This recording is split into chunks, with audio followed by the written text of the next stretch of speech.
Jerry, the happy homeless hippie here, and it's time for another YouTube how-to video. Today we're going to talk about how to travel cheaply, internationally probably, but how to travel inexpensive. This video is not about ways to making money while traveling, it's about ways to spend less, which effectively comes out to the same thing. We're going to start out with hostels, and many hostels have volunteer programs where you can volunteer to work at the hostel. Usually you can you have to commit to at least 2 weeks or maybe a month, and you'll probably have to work 4 or 5 hours a day doing some sweeping floors or folding laundry or something. But they give you free room and oftentimes at least one meal a day, and that's you'll find there's a big demand for people especially people that speak the local language as well as English, which is kind of the international common language. Travel with others, that's kind of a personal preference thing. It depends on how much you value your privacy, but traveling with 2 people is cheaper than traveling 2 people alone. You can often find a private room for less than the price of dorm room beds, and it's not a bad idea. If you're doing more than 2, you can get 3 or 4 or private rooms. You can go to Airbnbs. There's several different options that you have. But traveling with others is usually cheaper. It's cheaper on taxi cabs and everything else. So if you can fit it into your mindset, travel with somebody else and save some money. My next tip is to cook. Most hostels have a kitchen. If you're in an Airbnb, they might have a kitchen access. If you're doing house sitting, you will have kitchen access. Cook.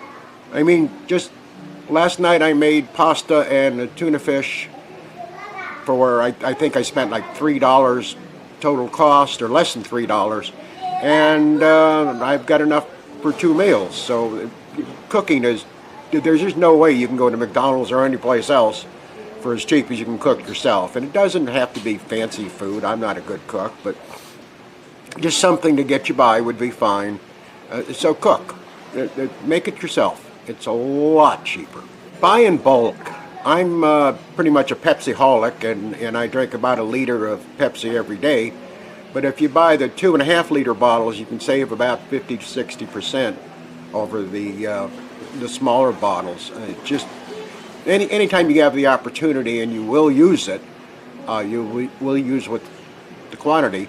Now go for it. The bigger the bulk, the better the price. It's really important to be mindful of the country's cost of living. Different countries are totally different. Switzerland and Sweden are incredibly expensive to live in, but Bulgaria, Mexico, Guatemala, Colombia, several others are very cheap to travel in. So be very mindful of the average cost of living in these countries, and go where your budget allows you to get to. But I can't go to Switzerland, because it's just too expensive. But I can go to Colombia, so that's where I'm going. Ever been on a chicken bus? Well, chicken buses are cheap. They're extremely cheap. They stop a lot. There's usually no airflow unless the bus is moving down the road and you get some wind from the windows. But they are very inexpensive, and I have yet to find a live chicken on a chicken bus, although I'm not sure I'd be totally surprised about that either. Look for a place with a free breakfast. Several hostels and even some hotels offer a free breakfast. And it's not, 2 eggs over easy with ham and hash browns, but it's usually something that gets you by. And a good breakfast is a good way to start the morning, and free is a good price to pay for it. When booking a hostel or a hotel, make sure that it's somewhere that you want to be at, somewhere you want to stay. If you're a beach person, then you want a hostel by the beach. It will save money in the way that you won't have to take taxis back and forth, and you won't spend your time traveling back and forth to get to where you want to go.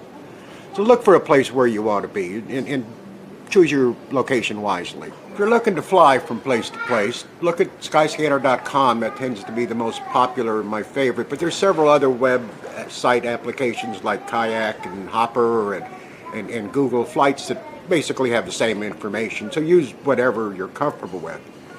But you can get flights at a ridiculously cheap price. I flew from Barcelona to San Francisco for $172. A fantastic flight. But when you're getting on the websites, make sure you use an incognito tag, because they save little cookies on your computer, and if they know you're looking at the same flight, they'll jack the prices up a bit. So always use an incognito tab, and that way they don't know who you are, and you'll get, well, you'll save a fair amount of money. Free tours, a lot of hostels, free tours around the city, free walking tours and such, and it's customary to leave the guide a tip, but you get to pick out how much. So a free tour is worth whatever you think the free tour is worth. And family meals, it's often that a hostel will put together a family dinner for $3-4 a person, and it's a preset menu. They cook it, they prepare it, they serve it, and you eat it and you save money. This is a good thing. Group meals are similar to family dinners, where somebody, one of the guests staying at the hostel, likes to cook, so they put together a bunch of people, and 2 or 3 of them go to the grocery store and buy the groceries, and everybody helps and does the dishes and such, and you share the cost, which is usually less than $2 or $3 a plate. Eat and drink where the locals eat and drink. They do that for a reason, and they probably know better than you about where the best food is for the best time. So eat and drink what the locals do. It's going to be by far the best price. Okay, in the USA, hitchhiking is kind of taboo, but it's okay pretty much anywhere else. So stick your thumb out and catch a ride to where you want to go. It works, and it's safe, and it's really cheap and easy, so stay longer in each place. And this is sort of a math thing. It's like if it costs you $20 to travel from point A to point B, and you stay in point B for 4 days, that's $5 traveling each day. But if you stay for 6 days, that's like $3 a day. So much better choice. Couch surfing. Couch surfing is something your mom is going to say, girl, don't you even think about going to a stranger's house and sleeping on their couch. But in fact, it's a very well controlled, very well maintained application that matches people with beds or a place to sleep, and often it's a room, and it's free. It costs nothing. So you just have to be polite and be nice and have a good profile, and couch surfing is awesome. Know the currency exchange rate for the country you're going to before you get there. If a cab driver, when you get to the bus station, says that's 37 XYZ, what does that mean in your local currency? And if you don't know, there's a good chance that he's taking advantage of you.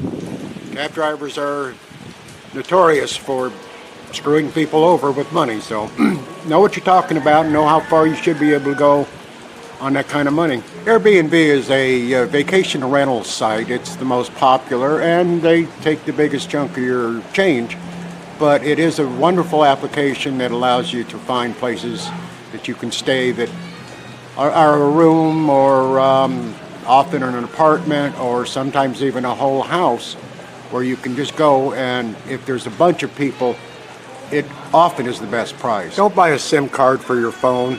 In many countries, many areas of the world, you have to buy a new SIM card every country you go to, and if you go there for a week and you buy a SIM card, and then the next week you have to buy a new SIM card, because as soon as you hit the border, that SIM card no longer works. You've got Google Messenger, Facebook Messenger, you've got WhatsApp. There's several ways that you can communicate with Skype. There's several ways you can communicate back home.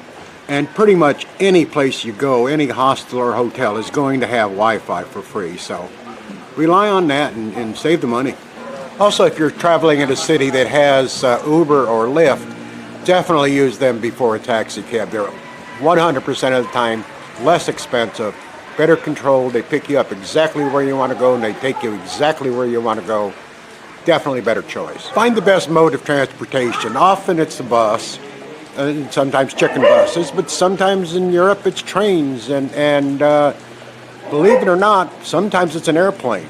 You can fly around Europe for just almost nothing. So take a look and see what the best way of getting from point A to point B is. When you get to a hostel, ask the receptionist if they have any odd jobs you can do, like painting or electrical work, or oftentimes people will paint murals on the walls and make plenty of money doing that. So, or at least a place to stay doing that. So ask, see what they got. Now, if you want to travel and work away, there's a website called workaway.com where you can find job listings all over the world. Workaway.com is really $38 a year, but there are several free websites as well that do the same function. And I'll list those down in the description area. House sitting. House sitting is where you can stay at somebody's house. Usually you take care of their pet, but maybe it's goldfish, you never know. But you're staying at somebody's house for free while they're out traveling around the world. There are several apps that I will list on below this. The most popular one is trustedhousesitters.com, and it's also the most expensive, but they have several thousand homes around the world that you can house sit for. And that one costs $120 a year, which seems like a lot of money, but $120 if you spend 6 days house sitting in a year, that's renting a house with everything included for $20 a night. If you spend like 12 days, that's like $10 a night. So house sitting is a really wise and inexpensive way of going. Okay, that's about it for another Happy Homeless Hippie YouTube how-to video. If you liked it, please leave a comment. If you didn't like it, please leave a comment. If you thought I missed something, please leave a comment. And if you're just having a great day, leave a comment. If you've already subscribed, thank you. If you haven't, please do. And please hit the notification bell, and there'll be lots more videos coming from here. So please go for it. And always remember, it's your life. Don't just survive, travel and be alive.